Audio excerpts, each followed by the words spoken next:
Hello guys and welcome to another video. It's another sewing video.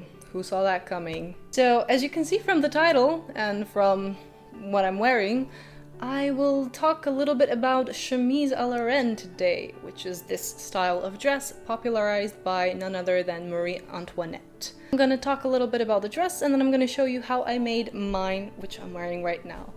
And also this strategically placed pink number is another project. More on that at the end of the video. And don't skip forward because I will know.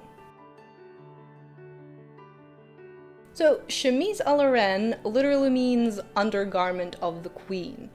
Why did this dress get this name? Well, it was popularized by Marie Antoinette in the late 1800s, around 1780, when she was pictured in a portrait. And yeah, this dress caused quite a bit of an outrage, because it was very unusual to see a queen wearing something like this.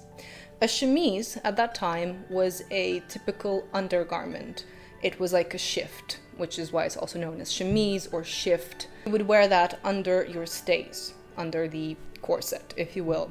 And seeing the queen, Marie Antoinette was wife of Louis XVI of France, to see a queen in a dress like that, in a portrait, was very scandalous. What is this dress actually? Well, it's a fairly simple dress compared to the other garments of the time, especially worn at the royal court at Versailles. You would typically have garments that looked more like the examples that I'm showing here instead of this. So chemise à la reine was typically made of cotton or muslin, very thin, so tightly gathered. We're talking meters and meters of fabric to make this dress. But yes, it ties up here, then under the bust, and one tie is covered by the waistband.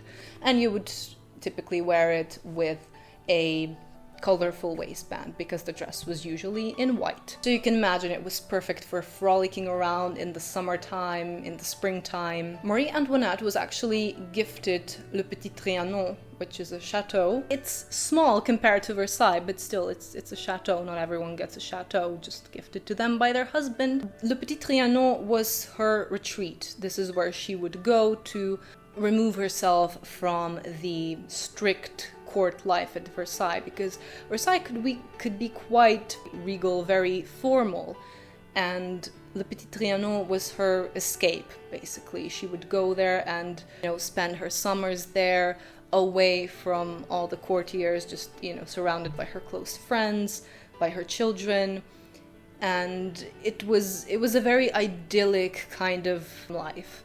And also, what went along with that kind of lifestyle was a simple dress like this. You couldn't really waltz in there into the garden in a court dress that you would typically wear at Versailles. So something like this, I would still wear the stays underneath, so the corset, if you will, and it still wouldn't be quite the loungewear of today, but for that time, very much a very simple outfit.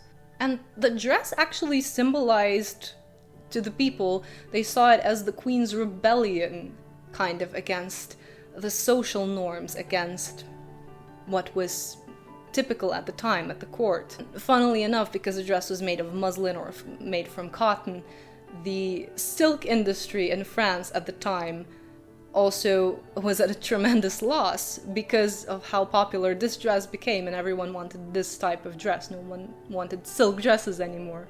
Everyone wanted to dress like Marie Antoinette. And I'm not gonna lie to you, this dress is really comfortable. I'm actually wearing a corset underneath because my stays are blue and corset, which is cream, just looks better on camera and it's easier to put on. But yes, it's quite comfortable despite the corset. And let me tell you how I made it. There's two components to this dress. Obviously the white cotton, in my case it's just plain cotton, and this silk sash. So this isn't real silk, this is a type of cotton sateen blend. And the way I made this is just half a meter folded over, sewn together into a long strip, and I think it's 2 meters long. I think I bought 2 meters of it. Very pretty, beautiful blue, my favorite shade of blue. And then it's on to the main dress. As I said, this is just plain cotton. It's a cotton batiste, so it's semi-transparent, but not really completely transparent. I could get away with about 2.6, 2.7 meters in mine. Of course, you still want to be wearing something underneath either way, just to be sure. And the way I made it, I found a pattern online and I sort of used that as a guideline. So first of all, I cut away 2 parts for the sleeves.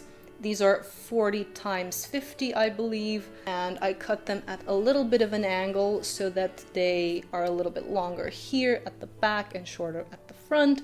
And I inserted a channel for the ties. They each have a little tie, which it ties down here, underneath here.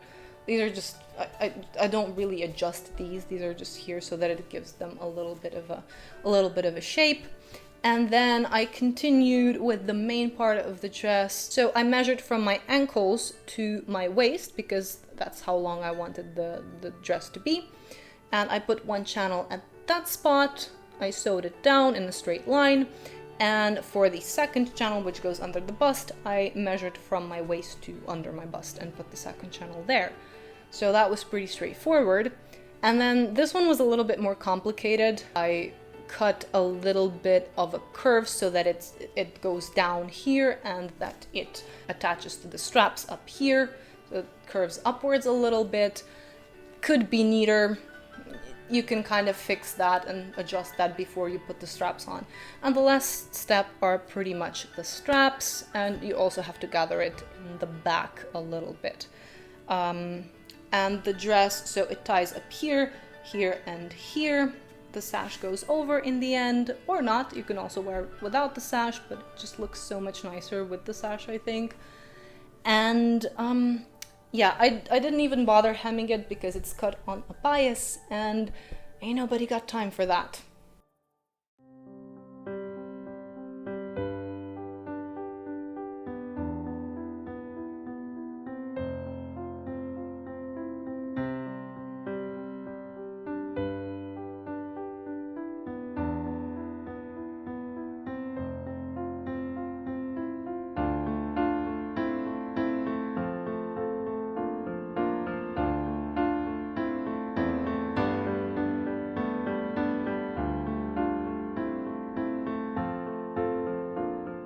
So yeah, that's how you make a chemise à la Reine. It's actually one of the easier historical styles to make.